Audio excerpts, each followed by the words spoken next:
If you're over the age of 30 and you don't feel like you've saved enough money or invested enough money, the way you turn your finances around is not by cutting Starbucks out of your life.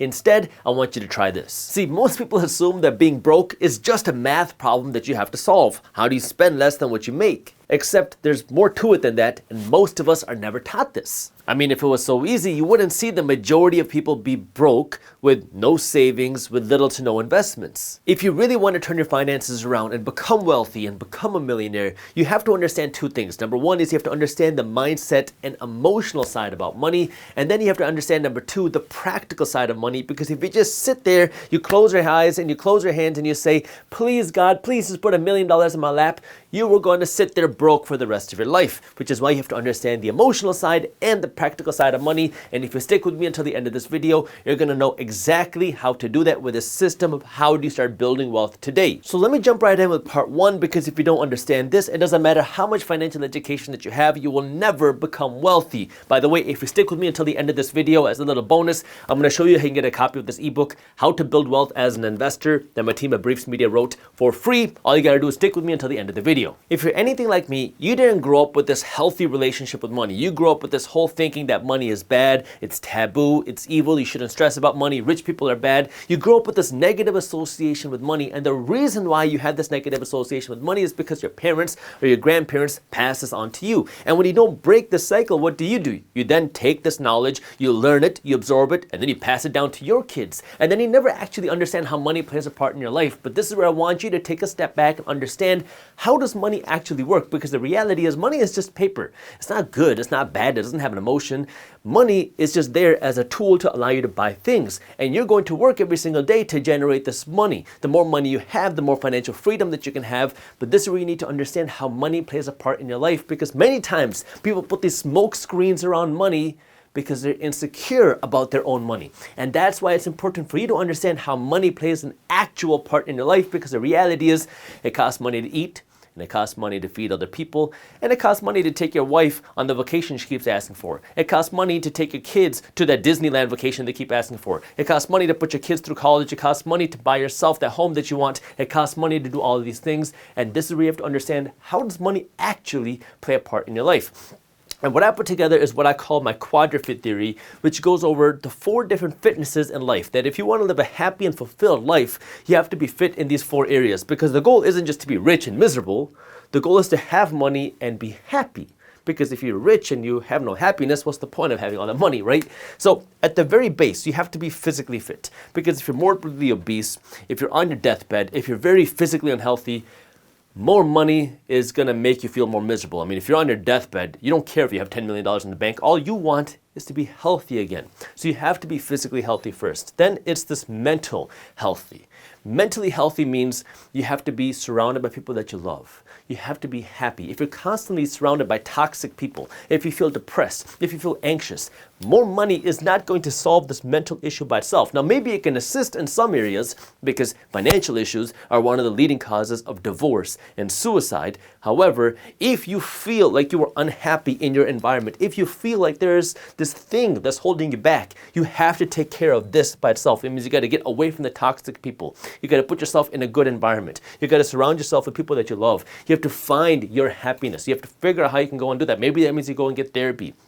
Maybe that means you go into a rehab place. Maybe that means you go and get some treatment. You got to do whatever you got to do to take care of your mental health, because, well, if you try to solve your mental issues with more money, what you're going to end up realizing is that the more money is going to make you more miserable, because now that money did not solve these mental issues that you're working to solve. Then you have to be spiritually fit. And spiritually fit does not mean you have to be religious. Spiritually fit means you have to have a purpose. What's the reason for you to get out of bed every morning? What's your reason for wanting to go and conquer things? Because, well, if you are spiritually unfit and then you go and get all this money, now you're going to feel even more miserable, because now you have the money, but you have no reason to actually get out of bed and do anything with that money. So you have to figure out what it is that you're here on this earth for. Now, this is where a lot of people say, you got to find your purpose. This is the whole movement though. What is your purpose? Well, let me tell you something. Your purpose is going to change every few years. My purpose today is not the same as my purpose when I was in my 20s. So don't worry if you don't know what your purpose is. Everybody keeps talking around Instagram and Facebook about, you got to find your purpose.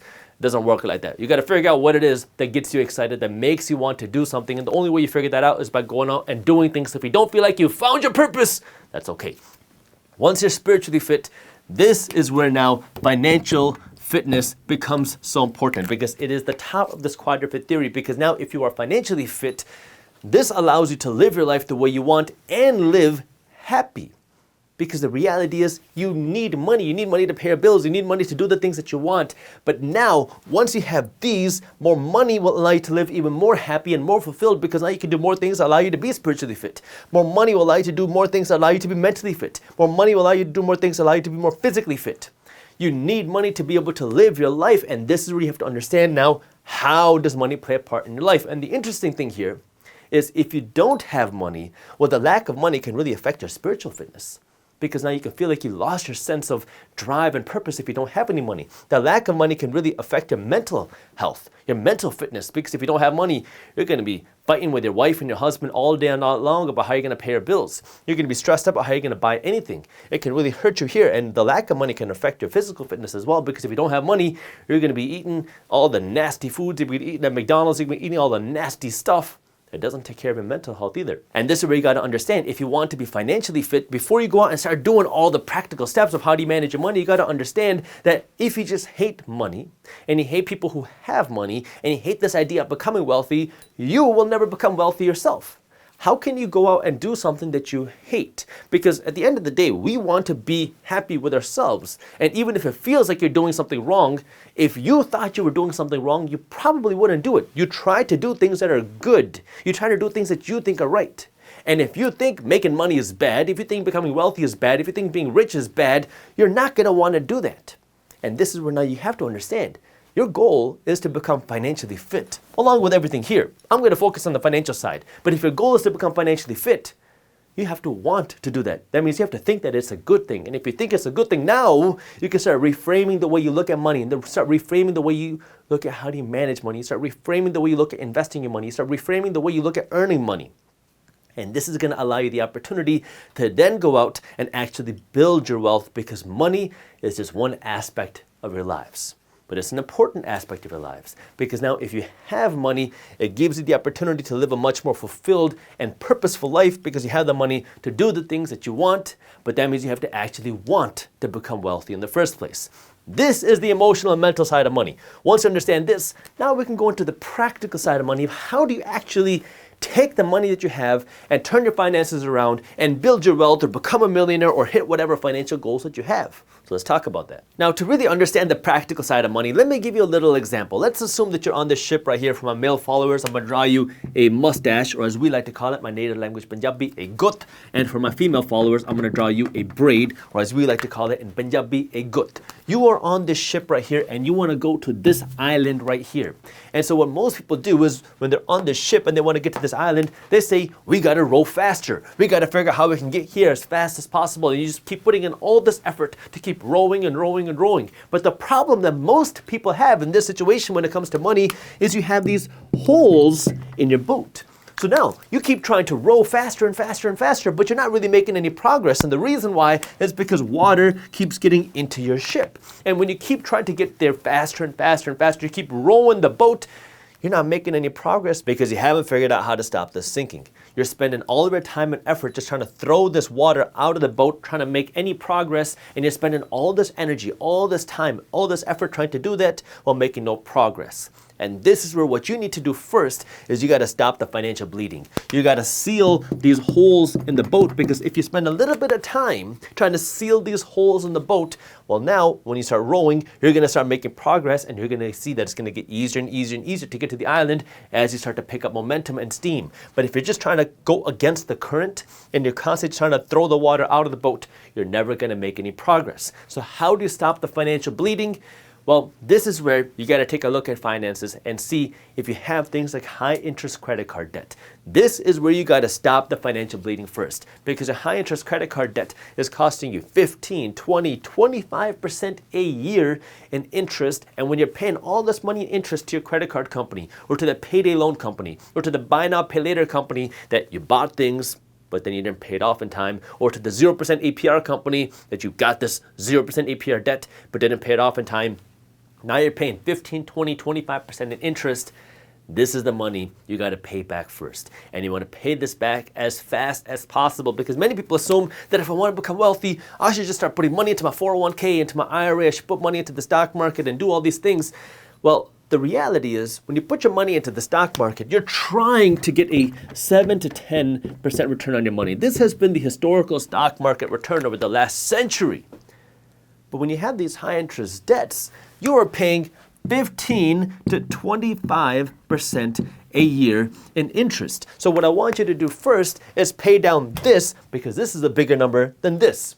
So you got to take this high interest debt and you got to get aggressive to stop the financial bleeding, to stop the water from leaving the boat. And that means you got to take a little step back from your investments and pay this off as fast as possible, because these high interest debts are skinning you alive. You should not be worrying about investing your money if you have credit card debt, if you have this buy now, pay later debt, if you have these payday loans you got to pay off, if you have these high interest debts, you should not be trying to invest your money. Right now, you got to pay this off as fast as possible.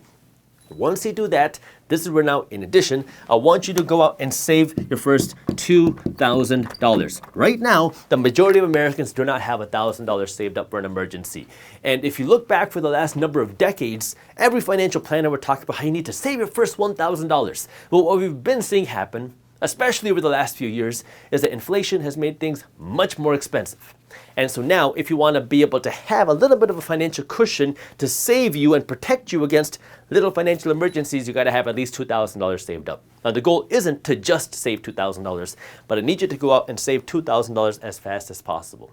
This is your first step. You got to build your financial base. If you talk about how do you now stop the ship from sinking, how do you actually start making some progress, this is what you got to do. You got to pay down the high interest debts, and you got to save this first $2,000 as fast as possible. That way, then you can actually start rowing and start accelerating. But until you do this, you're never going to ever be able to become wealthy. So how do you actually make this happen? How do you pay down your high interest debts? How do you save your first $2,000? That means, number one, you got to stop spending money. That might mean you got to cut back on Starbucks. That might mean you got to cut back on those monthly massage memberships. That might mean you got to cut down on whatever car that is that you're driving. If you're driving a BMW, but you have high interest debts, or you don't have $2,000 saved up, you have a problem. You want to sell that car and go get a used car that you can afford with cash that doesn't take the premium gas. And that means now you got to cut back on your lifestyle. You got to stop some of the spending. You got to turn down some of the vacations. You got to turn down some of the spending. You got to turn down the club on Friday, and you got to turn down Benihanas. And the reason why this is so difficult isn't just the math problem of, okay, I got to spend less money. It's the emotional problem of, wait, what do you mean you don't want to go out with me on Friday? Wait, what do you mean you don't want to come to my bachelor party? Wait, what do you mean that you're not going to be able to come to my wedding? And these are not the questions that people are going to look at you like you lost your mind. When they see you go from a BMW to a Toyota Corolla, people will look at you like you're the crazy one, like you're having financial problems, like you're the one that's having issues because you're not going to the Bahamas. But in reality now, what you're actually doing is you're actually trying to build your wealth instead of trying to stay broke like you were before. And ironically, when you were spending all this money, people thought that you were balling out, that you had all this money. But now as you start to cut back, as you start to actually build your wealth, now people look at you like you're the broke one. But this is where now it's important for you to understand that you got to understand the mindset side. Your goal is to become wealthy. And part of this means you got to understand the math part of becoming wealthy. And the other part is you got to be able to handle the criticism and remember why you're doing this. You're doing this so you can have real financial freedom. My goal is not for you to cut back on your lifestyle that way you can never enjoy your money. My goal is for you to buy whatever the heck you want, but be able to afford it and not have to worry about the price. But in order for you to get there, you got to go through this period of sacrifice. I call it the decade of sacrifice, where you're going to have to go through this period of spending less and earning more. That way you have more money to invest, because the reality is, if you keep spending all your money, you're going to make everybody else rich at your expense. Because when you're going out and you're spending your money at your banker, when you're spending your money on your credit card, when you're spending your money at BMW, when you're spending your money at Gucci, you're making all of these companies rich. But the one entity, that one person that does not become rich when you're going out and driving a BMW, when you're wearing the Gucci, when you're having all the nice things, is you. You are the one that is not rich because you're making everybody else rich. And this is where you got to flip the script. You want to make yourself rich before you make everybody else rich, which brings me now to the second thing that you want to do is you want to create some sort of system for your money. What every single wealthy person has in common is when they earn money, they know exactly out of this new $100, $1,000, $1 million that they generate, how much of this money can be spent. how much of this money is going to be invested and how much of this money is going to be saved. They don't leave this up to question and just wonder what's going to happen with their money. What the majority of everybody else does, what the majority of broke people do, is they make money, they spend their money, and then they wonder where all their money went. And this is where you got to start changing the way that you use your money. That means that from now on, every dollar that you earn has to go through a funnel. And a simple funnel that you can follow is something like a 75, 15, 10 plan, which says that for every dollar that you earn from now on, 75 cents is the maximum that you can spend. 15 cents is the minimum that you invest, and 10 cents is the minimum that you save. Now what you're doing is no matter how much money you earn from here on out, you're always going to be paying yourself first. What does it mean to pay yourself first? That means you are going to invest and save some of this money before you go out and spend all this money. Because what ends up happening to a lot of people is you make $100, you feel like you can go out and spend $100. And when you have this mindset of, I made 100 so I can spend 100, I made 1,000 so I can spend 1,000, you're always going to be stuck in this game where you're just constantly trying to spin your wheels, you're working harder to make more money, to drive a faster car, but you can never actually get ahead. And this is where you got to stop that by taking that little step back. And that means now you got to invest and save your money before you spend all your money, because what you're going to be able to do is when you do this correctly, you're going to be able to use your investments to make you more money. Now, these investments are not going to make you a ton of money tomorrow, but it takes time for this money to grow and compound and actually generate you a return. But once it starts doing that, now you're going to start to have more money coming in. That's going to allow you to have more of the nicer things. And you don't have to worry about the price because this is money that you're generating without having to go to work to get paid. Your investments pay you in a way that your money is making your money. This money that you're generating from your job or your business, you got to work to get this money. So if you're working to get this money and then you're spending all this money on dumb stuff, and I'm going to call everything dumb stuff. Your car, your home, your vacations, all that's dumb stuff. But if you're working hard to buy the dumb stuff, well, you're working hard to make everybody else rich. But if you're working hard to buy the assets, and then your assets, your investments are paying for your dumb stuff, well, now it's that easy earned money that's buying you that dumb stuff. Now it doesn't feel so bad to go out and buy the dumb stuff because you don't have to work hard to get it. You got to work hard to get this money in the first place. Use this money to make yourself rich first with these investments, and then use your investments to buy the dumb stuff. I want you to have whatever dumb stuff that you want. Nothing wrong with having the dumb stuff, but when you're working hard to just buy dumb stuff, you're never going to actually build any true wealth. So when you do that, you're making everybody else rich. And that's why you want to create some sort of system where now you are not spending all of your money. Now, what I do recommend is to create 3 different bank accounts. And many banks will allow you to do this for free, where now anytime you get paid, money hits your checkings account right here. Then when money hits your checkings account, some of this money automatically can go into a different account where you hold your investing money, and some of this money goes into a different account that holds your savings money. This way now, your money is separated, and you cannot accidentally spend your investment money on a new Gucci belt. You cannot accidentally spend your savings money on a new TV. This way you have a little bit of differentiation and you can't see all this money here. So you want to create this real system now where some of your money is going to be put aside for investments, some of this money is going to be put aside for your savings. The more money you invest, the wealthier you'll become. Your savings are not there to make you wealthy. Your savings are there to protect you against an emergency. Now you don't need to save your money forever. You want to save somewhere between 3 to 12 months worth of expenses. And the amount of money that you save is going to depend on you, your risk tolerance, and where you are in your financial goals. If you're 22 years old, and you don't have any financial responsibilities, well, you don't need that much of savings because you can be more aggressive. You can be more aggressive with your investments and you can take more risks. So if you're 22, you don't got any financial responsibilities, you need very little savings. But now if you're 45 years old, you got kids, you got a spouse you got to take care of, maybe you're taking care of your parents, you're a little bit less ability to take risk, then maybe you save some more money. So depending on where you are in your financial situation, depending on your risk tolerance, depending on kind of what type of needs you have, that's how you decide how much money you save. Once you hit your savings goals, that's when you reallocate the saving money to your investments. Because again, your investments are what is going to actually make you wealthy. Now, where can you invest your money? The 3 places, the 3 asset classes that have built more wealth than any other asset class over the last century are stocks, real estate, and businesses. Stocks give you the ability to go out and invest in the companies that make this country this country. You can go out and invest in some of the biggest companies in the world, and even if you don't want to invest in the individual company, you can invest in funds that give you exposure to the entire economy. You can invest in funds that give you exposure to the total stock market. You can invest in funds that give you exposure to the S&P 500. That's a group of the largest 500 companies in the stock market. You can invest in funds that give you exposure to technology. You can invest in funds that give you exposure to healthcare. You can invest in funds that will give you exposure to international companies. You can invest in funds that will give you exposure to dividend-paying companies. So now, if you want to invest in stocks, that's the most accessible way to go. You can start by investing as little as $100. But the key here is you want to keep consistently investing, because most people, they assume that if I want to put my money in the stock market, I got to go and find the next Google, I got to find the next Amazon, I got to find the next Apple, and I got to throw my money into that. Well, when you do that, you're taking on the most risk, because number one, you might not know how to do the research. Number two, you're trying to find the next hot stock. And number three, if you invest in a bad company, you can lose all of your money.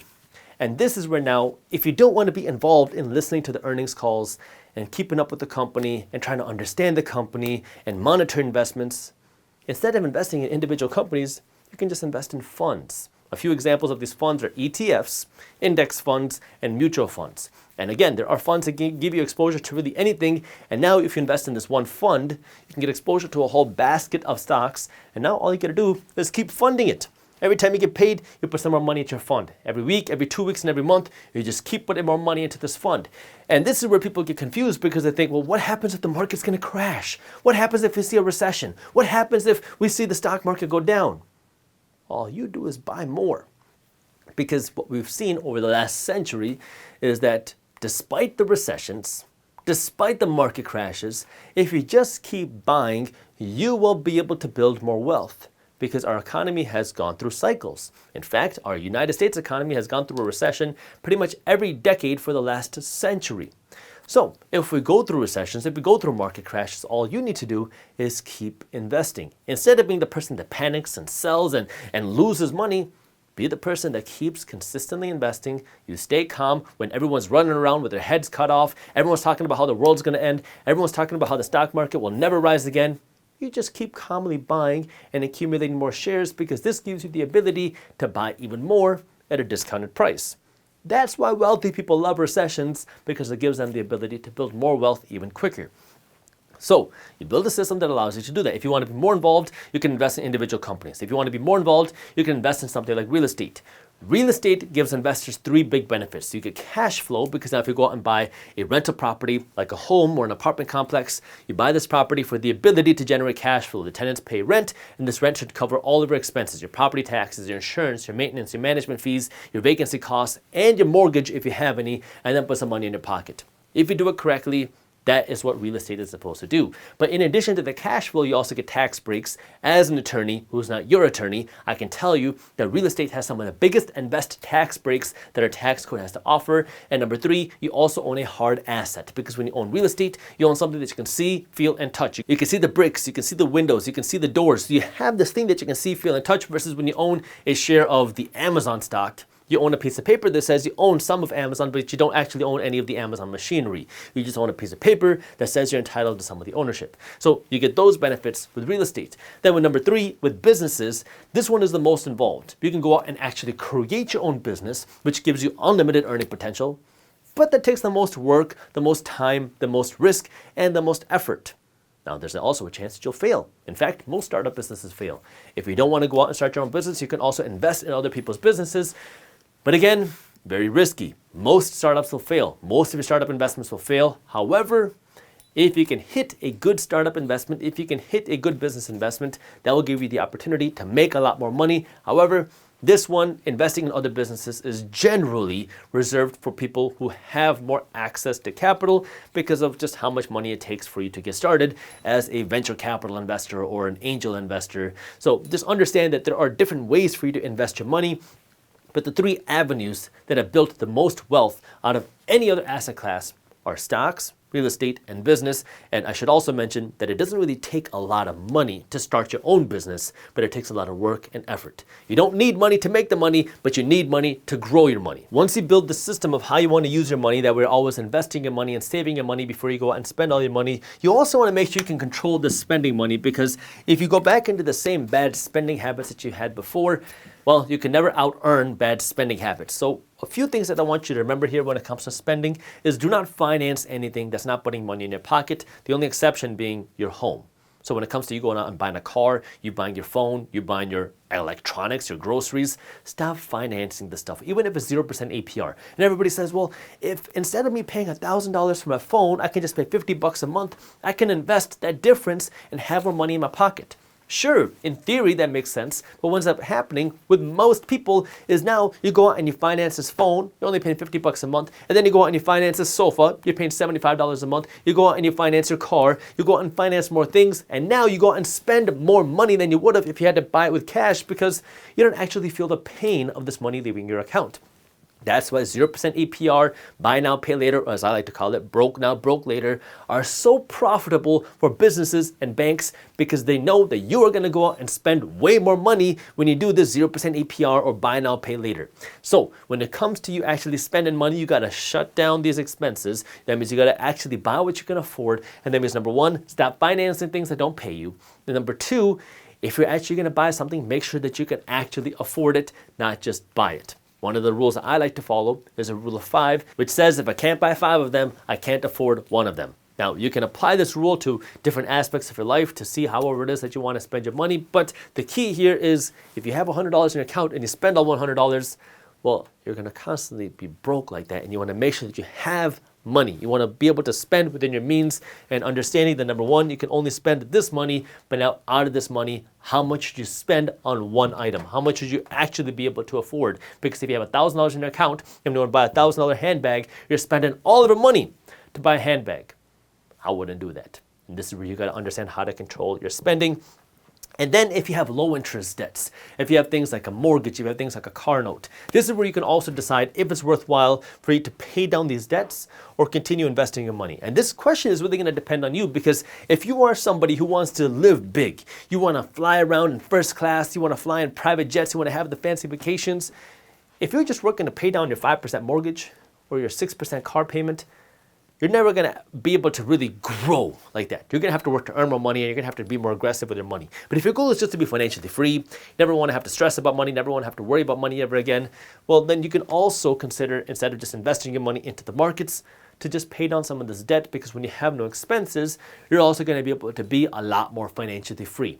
So to answer that question, it's going to depend on where you are and your personal interests and goals and risk tolerance and investing education. But just understand that you paying down these debts is another form of investing.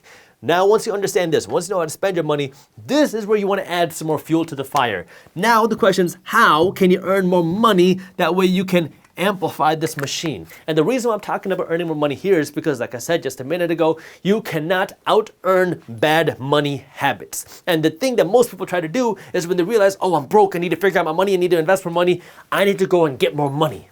And when people make more money, statistically what we've seen happen is that the majority of people end up in a bigger financial hole. Why? Because they don't know how to do this. And so then what happens is you get a raise, you get a promotion, you get a bonus, now you go on a trip to the Bahamas. You go and buy a new car. You go and upgrade your home. You go and upgrade your lifestyle, your spending, before you inflate your investments. And that's why you need to have some sort of system like this, that way now as you earn more money, you're always investing more money. You're always saving more money before you just go out and spend more money.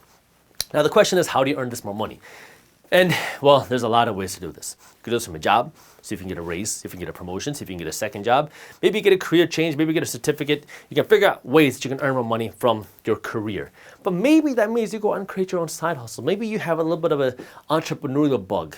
You want to create your own business. You want to create your own income. Now, it's hard work, but it is possible. There are so many free resources out there, thank you, YouTube, that can teach you how to do that. Because now, when you're trying to figure out how do you 10x your income from 50 grand to $500,000 a year, well, that $500,000 a year is going to allow you to invest a lot more and save a lot more and get you to this wealth a whole lot faster.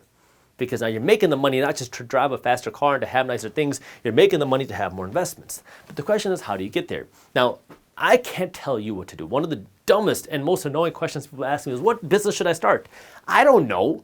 I don't know what you're interested in. I don't know what your passions are. I don't know what you enjoy doing. I don't know what you're good at. I don't know what you're bad at. Find a problem. Once you figure out the problem, see how you can solve the problem and charge money to solve that problem for other people. The bigger the problem, the more that people will be willing to pay for it. The more difficult it is to solve the problem, the more that people will be able to pay for it. The bigger this need, the more that people will be willing to pay for it. But you have to be able to solve a problem and monetize that solution if you want to be able to make more money, especially if it's something that you create. But now as you make more money, you're going to have to ask that same question: what do you do with your profits? You take that profit and you invest it in the stock market, you take that profit and invest it back into your business. But I will save that question for a different video because that's getting a little bit beyond what I want to talk about here. Once you do this now, you know how to save, you know how to invest, you know how to spend, you know how to earn more money. Now the question is, how do you protect your assets? And as an attorney who's not your attorney, I'm going to tell you this because, well, when people realize you have money, they're going to try to take their hands and put it in your pockets and grab some of that for themselves as well. And that means you want to surround yourself with good attorneys and good tax accountants and accountants to protect you because, well, people will try to sue you. People will try to come after you. People will try to do a whole lot of things to try to take some of your money for themselves. So the best thing for you to do right now is you got to figure out how you can find a good attorney. Now you want attorneys to protect you if you have businesses, to create legal entities, legal sheets, health insurance, but you also want to have your tax advisors and financial advisors because, well, as you make more money, your tax liabilities can also go through the roof. And you want to make sure that you have a good tax advisor, not just a tax advisor, a good tax advisor, because there's a very big difference. I learned this the hard way. There's a very big difference between a good tax advisor and a bad tax advisor. And if you have a bad tax advisor, they might be cheaper to file your taxes, but they're going to end up costing you way more in your mental capacity, in your stress, and also way more in how much money you have to pay in taxes. So it pays as you start to earn more money, as you start to build this wealth, to go out and find a good tax advisor for yourself. Now, in the beginning of this video, I told you that if you stuck with me until the end, I'm going to show you how you can get a copy of this ebook, How to Build Wealth as an Investor, for free. In this ebook, we go over the things that we talked about today and even more, starting with how do you build the mindset of an investor to how do you start saving your money and building that financial foundation to investing your money. How do you generate cash flow? What are the different investing strategies that you can have? How do you spend your money smartly? How do you earn more money? And how do you protect your assets? There's a ton of value in this ebook. If you want to get a copy of this ebook for free, all you got to do, I got the link for you down in the description below, or go to briefs.co/ebook and you can get a copy of this ebook for yourself. And if you enjoyed this video, please share it with a friend. That's one of the best forms of a thank you. I appreciate you watching. If you are 35 years old and you want to retire when you turn 65, that means you have 30 working years ahead of you to build your financial foundation for retirement. Now, if you don't feel like you've advanced far enough towards your financial freedom planning or your retirement planning, I want you to watch this video until the end, because not only will you understand what you can